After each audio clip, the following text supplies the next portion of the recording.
Good afternoon, everyone. My name is Rushal, and I'll be starting off our presentation today. So, we are Group N, and our team includes Rojan, Sahil, Sujan, Neha, and myself, Rushal. Today, we are excited to talk to you about intellectual property rights here in Canada, and our groups will walk you through the 5 major categories of intellectual property or IP for the short. So, this includes trademark, patent, copyright, industrial design, and trade secrets.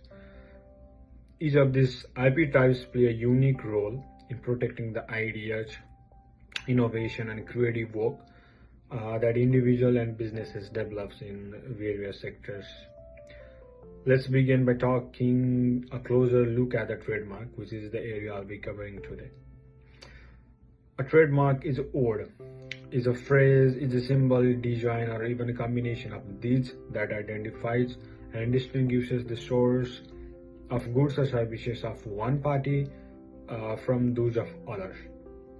In simpler terms, a trademark is what makes a brand instantly recognizable to its consumer, to even to their competitors. For example, the Nike sauce isn't just a check mark. It represents speed, performance, and style.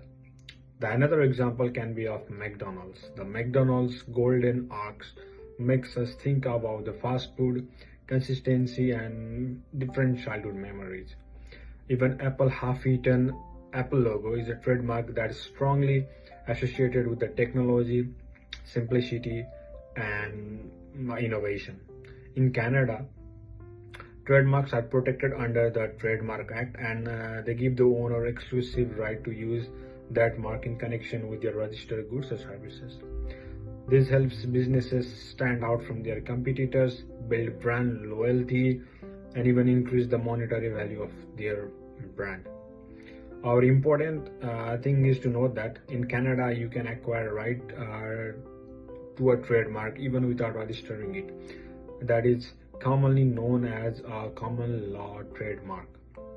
However, registering the trademark will obviously give you strong and more enforceable protection across the country. Now let's talk about the limitation of trademark protection. First, a trademark does not protect ideas. For example, if you come up with a clever idea of a new slogan, it's not protected unless it's used in a way that identifies your brand and you can claim it as a trademark. So basically, it means that you need to use your idea to be considered it as a trademark. Or let's say, for you to register a trademark in the Trademark Registration Act, you need to use those ideas first. Also, a trademark can be lost in certain situations. So basically, trademark are lost in some situation. So this situation are if the owner stops using the trademark for a long period of time, or if the brand name becomes so common that it turns into a generic term. I have a good example regarding the Seiken situation, which was generic term. For instance, words like escalator and zipper were once trademark, but they lost protection because they become generic term used by everyone. So nowadays, everybody use the word zipper, escalator, and this has been a generic term. So to sum up, trademarks are a vital tool for businesses to protect their brand identity, maintain consumer trust, and ensure that others don't copy their logos, names, or even taglines. Like the tagline of Nike is just do it. So that's a trademark for a Nike. They play a huge role in marketing and business growth, especially in a competitive market like Canada. Thank you, and now I will pass it to over Rosen, who will talk about patent and how they protect invention here in Canada. Thank you so much. Hi, I'm Rosen, and talking about patents in Canada. Patents are a form of intellectual property that protect new, useful, and non-obvious inventions. This could refer to a new product, a manufacturing process, or a machine, or even the chemical compositions, anything. The main idea behind patent is to encourage innovation. When you invent something, the government grants you temporary monopoly over it. So you have the exclusive right to make it publicly disclose how your invention works. so others can learn from it, observe it, and once the protection expires. In Canada, patents are governed by the Patent Act. The protection lasts for over 20 years from the filing date of your patent application. But there are some important limitations to it. Patents don't protect abstract ideas, natural laws, or scientific principles. You are responsible to enforcing your rights. The government doesn't step in automatically if someone copies your inventions, and there are exceptions like experimental use for research or government using during emergencies too. A famous Canadian example is the insulin production process, when it was first patented in 1920s, the investors sold the patent but for just $1 so that it could be widely manufactured to save lives. So, in short, patent provides strong protection for investors, but the protection comes with limits and responsibilities.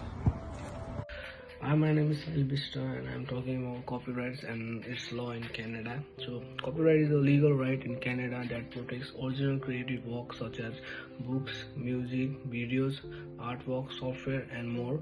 It gives the creator the right to control how this work is used, including copying, sharing, performing, or selling it. So, for example, if someone make a music and song and it's posted in digital platforms such as YouTube, Facebook, and TikTok, then and any other creators cannot use his work in their videos or in their movies or in other digital platforms. So yeah, so let's talk about the copyright protection in Canada.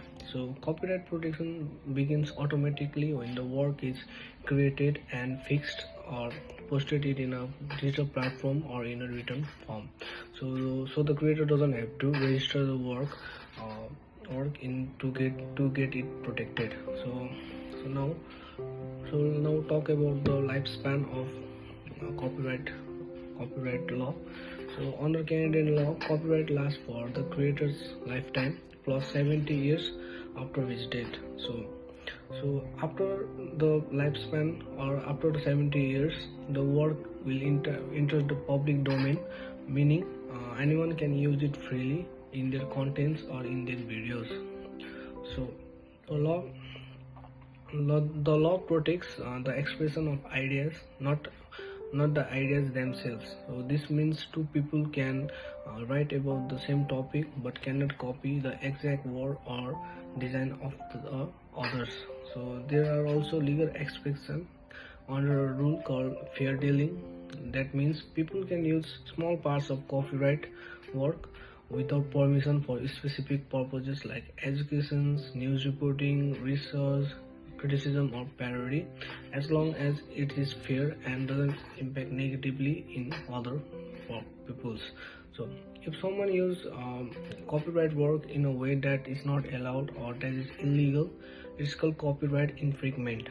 So and legal actions will be taken to the people or the person who use it in their content or who gets the copyright claim.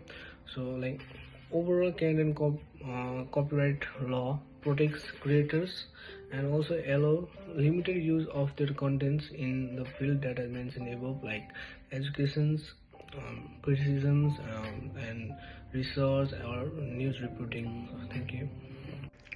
Before we get into specific type of intellectual property, I want to start with the big picture, what intellectual property is and why is it important, how does it works in Canada.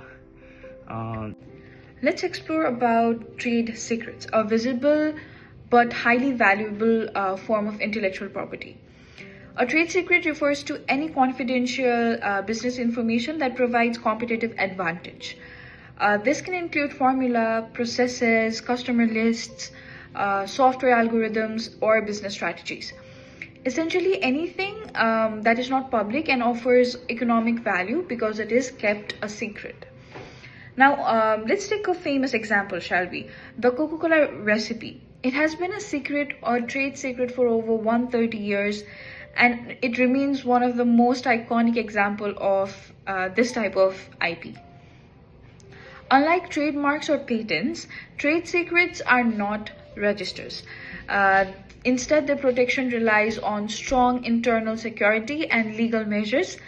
such as non-disclosure agreements between employees and partners.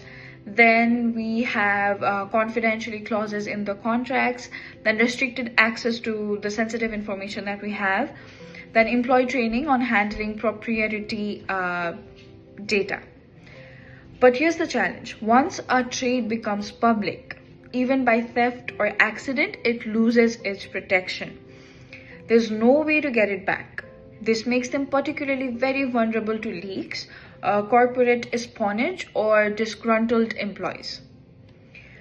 However, Canadian law does have or offer remedies if a secret is misappropriated, such as injunctions. Then we have damages or even criminal charges in cases of theft. These legal protections fall under the common law and provincial legislation, as there's no federal trade secret acts in Canada like in the US. In conclusion, every form of intellectual property plays a very unique role in protecting innovation and creativity, such as by offering trademarks safeguard brand identity, patents protect technological innovations, then we have copyrights that secures original artistic and literary works, industrial designs shields the visual appearance of our products, and trade secrets defend the hidden knowledge that we have or that the businesses that we have, which gives the businesses their edge in the economy. This is all about the intellectual property. Thank you so much for watching our presentation. Hope this clears the overview of Canada's IP's landscape.